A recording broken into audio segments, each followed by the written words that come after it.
Ok, la XSR 125 pour vous. Donc attendez, avant de vous faire ces petits plans épiques, je vais commencer par vous introduire cette petite vidéo. Alors en réalité, cette moto est la cousine des 225 que vous connaissez tant, à savoir la R125 et la MT125. Vous l'avez compris, cette XSR 125 est la troisième et la nouvelle de cette génération. Alors comme vous me connaissez et que vous savez que j'adore les plans épiques, je vais vous faire quelques petits plans assez sympas de cette moto. Ensuite on passera naturellement sur un petit test en route où je vous donnerai mon premier ressenti de cette moto. Ensuite on s'arrêtera pour faire le tour de cette moto et se rendre compte de ce que vaut concrètement cette XSR 125. Mesdames et messieurs, les plans épiques, c'est maintenant.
Ok les petits potes, voilà au guidon de cette XSR 700 que j'ai apprivoisé en quelque sorte puisque j'y roule avec depuis ce matin. Et on est assez pressé puisque je vais aller la rendre. Pourquoi je vous dis que je vais aller la rendre? C'est parce que je l'ai emprunté au garage, ça je pense que vous l'aviez compris. On échange de ma MT puisqu'ils sont en train de faire ils ont fini en fait le service des 6000 km. D'ailleurs ça me fait penser que je vais tourner une vidéo débrief des 6000 km avec la MT. Ça sortira dans le mois. Quoi qu'il en soit, au guidon de cette XSR 700, je vais vous donner un peu mon ressenti sur la route qu'on a. On n'a pas une longue route mais on a ce qu'il faut pour que je puisse vous parler. On va devoir s'arrêter à la station essence pour faire le plein, ce qui me permettra de vous faire un tout petit tour et puis voir un petit peu ce qu'elle donne au concret, disons, parce que c'est bien joli ce que je vous ai montré mais c'est pas ce que c'est réellement. Et puis voilà, vous voyez en virage, cette moto elle est d'une agilité incroyable. C'est un plaisir à rouler, c'est un putain de vélo en fait. Maintenant évidemment il n'y a pas beaucoup de choses à dire puisque ça reste exactement le même moteur et donc exactement le même comportement moteur que ma MT125. C'est vraiment littéralement le même en norme Euro 5, c'est la même chose. Et la seule différence donc c'est ce châssis, donc l'esthétique, la position au niveau du guidon. J'ai une position qui est clairement différente de la mienne. Pour vous dire, je suis beaucoup plus en avant en fait. Le guidon je dirais à la même hauteur, la moto je crois à la même hauteur, mais je suis beaucoup plus en avant. Et c'est assez cool parce que ça permet de choisir un petit peu ce qu'on veut. Si on préfère se mettre plutôt en arrière sur la selle et donc avoir une position plutôt sportive où on est penché vers l'avant comme je suis plutôt là, ou alors se mettre bien droit et se ravancer. Enfin vous vous en rendez pas compte forcément mais voilà. Donc ça c'est assez cool, c'est un bon point. Ça m'a perturbé dès le début mais voilà, on s'y habitue très vite et franchement c'est très agréable. Autre petit détail, alors ça c'est vraiment un détail mais juste j'y pense parce que je parle de comment j'ai pu la prendre en main. Ce qui m'a choqué moi vis-à-vis de ma MT, c'était l'embrayage. Le point de friction est vraiment très directement après la poignée. À la différence de ma MT où il est tout au bout. Et du coup c'est vrai que j'ai calé comme un con 2 fois dans le garage ce matin en la prenant. Mais bref, donc c'est XSR 125, c'est la petite sœur de la XSR 700 et de la XSR 900. Ce matin il y a une XSR 700 qui s'est garée à côté de moi. Et donc j'ai pu voir un petit peu, esthétiquement ça ressemble énormément. C'est juste forcément la taille du moteur quoi. Sinon vraiment je vous dis, une fois qu'on a assis dessus c'est vraiment cool. En fait la raison pour laquelle le guidon est si avancé c'est que le réservoir est beaucoup plus long. Mais au-delà de ça, franchement c'est une moto que je suis très content d'avoir testé. Je m'attendais pas du tout, je pensais qu'ils allaient me prêter une MT125, c'est ce qu'ils prêtent d'habitude. Mais là je me retrouve sur cette XSR et franchement elle est incroyable, vraiment je suis très content de l'avoir testé. Bon alors, il y a vraiment très peu de différence avec la mienne. C'est clair aussi que de tester une nouvelle moto, juste ça parce que j'ai roulé très peu de moto de ma vie, de tester une nouvelle moto, forcément ça fait une petite excitation et puis on est tout content de le tester. Allez poteau. Bref, j'ai pas beaucoup plus de choses à dire si ce n'est cette position, quelques petits détails. Au niveau du confort on est bien, c'est une selle qui est complètement différente. Mais c'est pas pour autant qu'on est moins confortable ou plus confortable. J'ai l'impression d'avoir vraiment le même sentiment. Limite celle-là est peut-être un peu plus moelleuse que ma MT. Après il y a quelque chose avec le design qui est très différent. Forcément ça vous l'aviez remarqué. C'est ce look néo-rétro repris en 125 en 2021. C'est assez intéressant ce qu'a tenté Yamaha et je trouve ça assez cool. Mais il faut aimer, on aime ou on n'aime pas. C'est comme la MT, c'est phare, on aime ou on n'aime pas. Voilà c'est pareil, ce phare rond on aime ou on n'aime pas. Le phare arrière aussi vous l'avez vu dans les plans. C'est un phare, un petit phare rond qui est posé comme ça sur la selle. Alors voilà, les avis peuvent être très contrastés. Moi sur l'esthétique générale de la moto j'aime bien. C'est un style, il faut aimer.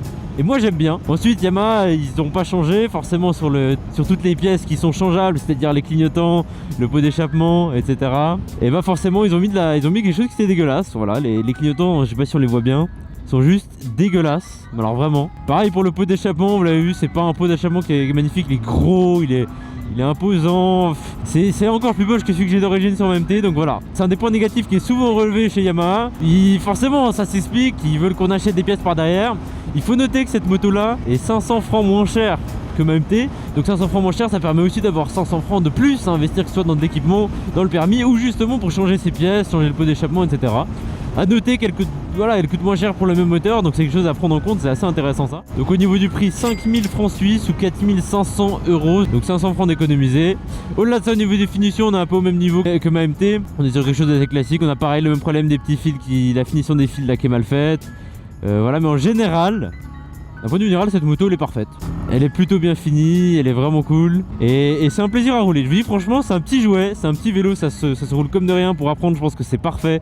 C'est hyper agile. Ce qui change aussi de la MT et de la YZF, c'est les pneus, c'est pas les mêmes. On est ici sur des pneus dont j'ai oublié la ref, mais je vous la mets là. Et c'est des pneus qui sont un peu différents. Puis alors j'ai de la peine à sentir une vraie différence, voilà. Mais en tout cas, le premier ressenti que j'ai avec eux, c'est qu'en virage, ils sont vraiment hyper agiles. Ça demande qu'à prendre de l'angle, c'est hyper cool, tu te sens à l'aise dessus. Il n'y a vraiment aucun souci. J'ai lu sur des reviews qu'ils tiennent la route. Donc des très très bons pneus, voilà, pour des pneus d'origine, c'est très très cool. Et on arrive gentiment à la station essence. Oh, 1,83. C'est énorme. Il y a du monde, c'est un peu embêtant. Donc le neutre, il se trouve hyper facilement. C'est un plaisir. Alors qu'est-ce que ça donne? Pour faire le plein, je pense que c'est exactement la même chose. C'est annoncé la même contenance que l'AMT. Donc voilà, on va voir ce que ça donne. Voilà, pas grand chose, c'est juste remettre le plein de ce que j'ai consommé aujourd'hui. Aïe, la petite goutte. La petite goutte. Voilà, c'est exactement le même mécanisme que MT. On a 2 francs 75, 1,5 litre. Donc je vais aller payer ça et puis on se retrouve juste après. Let's go.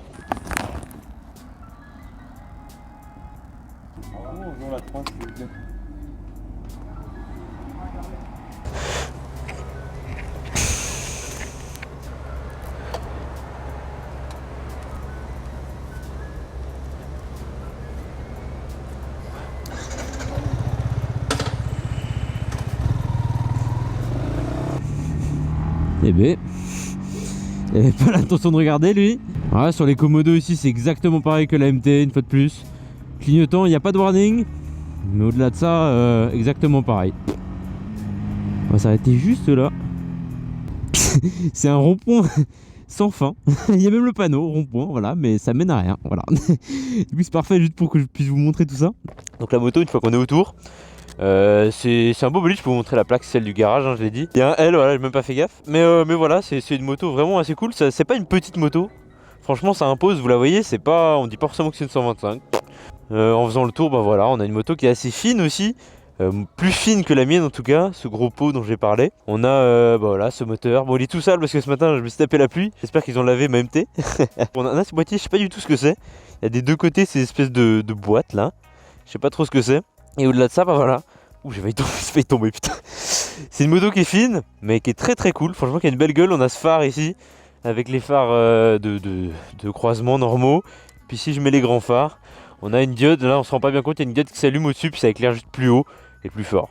Voilà, c'est pas quelque chose de flagrant, mais voilà, c'est cool. On a ce petit compteur qui est très très sympa aussi. A noter que vous avez, sur MT, vous avez l'heure, et puis vous avez là où vous pouvez mettre le trip 1, trip 2, les kilométrages, la consommation, vitesse moyenne, etc. Ici, vous avez uniquement un affichage. Vous avez un bouton ici pour le changer, pour avoir soit l'heure, soit le kilomètre, donc soit la consommation, la vitesse moyenne, les kilométrages, 1558, le trip 1, trip 2 et l'heure. Voilà, ça change assez facilement. Il y a un bouton reset ici, un bouton select ici pour changer les modes.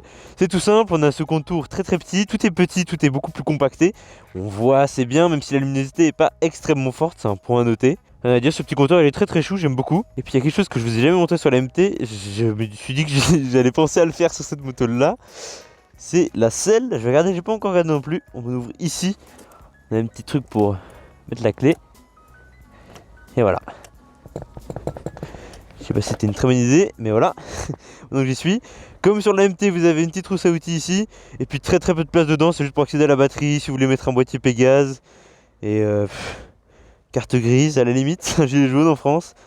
Mais voilà, il n'y a pas beaucoup de place ici. C'est une selle assez classique. Je vais essayer de la remettre, j'espère que j'y arrive. Là, je vous avoue les gars, c'est pas ce qui est de plus facile. Ah ouais, je suis pas dans la merde. Donc il faut bien centrer. Ok, j'y ai réussi. Cool, on voit que c'est un peu un fouillis ici, c'est assez étonnant. Il y a beaucoup de fils qui sortent, beaucoup de chenilles. C'est étonnant comme truc, mais voilà. Moi, je vais pas tarder à regarder l'heure qu'il est et surtout aller rendre cette moto parce que le garage ferme tout bientôt. 5h45, c'est parfait, on est dans les temps. Moi, je vous remercie d'avoir regardé cette petite vidéo jusqu'au bout. On va cesser sur cette petite image de coucher de soleil sur un rond-point sans fond et sur des déchets. Voilà, merci à vous d'avoir regardé jusqu'au bout. J'espère que cette vidéo vous a été utile. N'hésitez pas à poser des questions en commentaire, j'y réponds tout le temps, souvent à la seconde. N'hésitez pas à donner votre ressenti sur cette vidéo ou sur cette moto, ce que vous en pensez. C'est une moto qui est assez contrastée. J'ai beaucoup de potes qui m'ont dit elle est dégueulasse, d'autres qui m'ont dit elle est top. Au-delà de ça, comme j'ai dit, pour conclure, il n'y a pas grand chose qui change avec ma MT. C'est la même chose avec un châssis un peu différent, une position un peu différente, un peu plus sur l'avant, qui laisse plus de choix en fait sur la position qu'on va aborder. Et pour conclure, moi je suis étonnamment surpris en bien de cette moto. Je la trouve très cool, très joueuse, très sympa à conduire. Et je peux que vous la conseiller si vous souhaitez commencer, surtout qu'elle coûte un peu moins cher que la MT et que la YZF. Merci d'avoir regardé jusqu'au bout. Je vous dis à bientôt pour une prochaine vidéo. N'oubliez pas de vous abonner, de lâcher un petit like et de faire un petit tour sur mon Instagram. Des gros bisous. Ciao!